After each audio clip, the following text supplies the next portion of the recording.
The story behind this demo is that last summer we had about 5 or 6 interns that worked with us here at the Foundry. One of the interns was reading the news and noticed that there were a lot of stories about kids getting locked in cars and having to go to the hospital or or unfortunately passing away, either by accident or unfortunately a couple of times on purpose. And so this intern, Nancy, who goes to school over at UTD, she came to my boss and said, "Eddie, this is a problem, and I think AT&T has the resources and the technology to be able to solve this problem for people." And so she started working with Eddie's encouragement on idea, the inception of an idea, and at the beginning stages of a prototype for a device that would take a bunch of sensors to determine whether or not there was a child in a car, determine if the environment is dangerous for that child or pet or whatever, elderly person, and use AT&T's network to alert either a guardian or caretaker, or in later stages, potentially the authorities, 911, emergency medical services, to let them know that there was a child in danger and that the car is located, approximately this location. Here's what the car looks like, et cetera, and so forth. And so Nancy started working on this on her own. But as the rest of us here at the Foundry saw how much passion she had for the project, it kind of infected all of us here. So when she left to continue her studies at the end of the summer, we kind of took up the mantle and brought the project forward. So the initial iteration that Nancy had put together was a bunch of separate components wired together using breadboards just kind of laying on a table. And she got it to work. It just wasn't very portable or pretty looking. And so last fall, we took all that and condensed it into a rough initial prototype. And that prototype,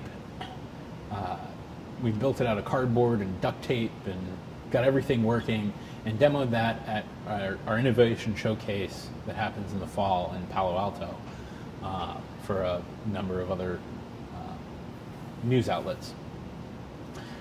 Only, of course, that initial iteration is not, that wasn't sufficient. So we've continued to work on the project in the last couple of months. And if you get down to the end, I'll show you the current version of our device.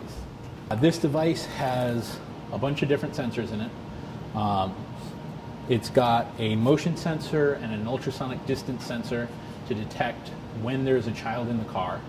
So it'll monitor what the ambient conditions are, and if those are different or if something changes, then it knows that there's a presence there. It's got an accelerometer to make sure that driving through Phoenix doesn't trigger a lot of text messages about it being too hot. And we've also got a temperature sensor to detect what the ambient temperature is, so that we can trigger text messages when either it gets too hot for too long, or in weather like this, maybe too cold for too long. For demo purposes, we're powering this off a landline. One of our goals for future iterations is to build in a battery and solar charger so that you're not tethered to a vehicle electronic system or whatever. Once the ambient conditions are in the danger zone, so to speak, the device will register them and send a text message to caretaker device. So, because it's kind of hard to get to 90-degree temperatures in here otherwise, I will heat up our temperature sensor and tell this device that there's somebody in the car. As you notice, the LED turned red from green to indicate that it's in a danger zone or dangerous circumstances, and my phone here on the window got a text message indicating that it had reached 93 degrees in that time period. Had it gotten up to 95, my other cell phone, my personal number, which is standing in for 911 in this demo, would have gotten a text saying that there's an emergency temperature alert. So that's the device. That's the story. We're continuing to iterate on this. We're far from finished. We're looking for both new use cases as well as better technologies for detecting both presence, danger, and then figure out the best way to mount this in a car.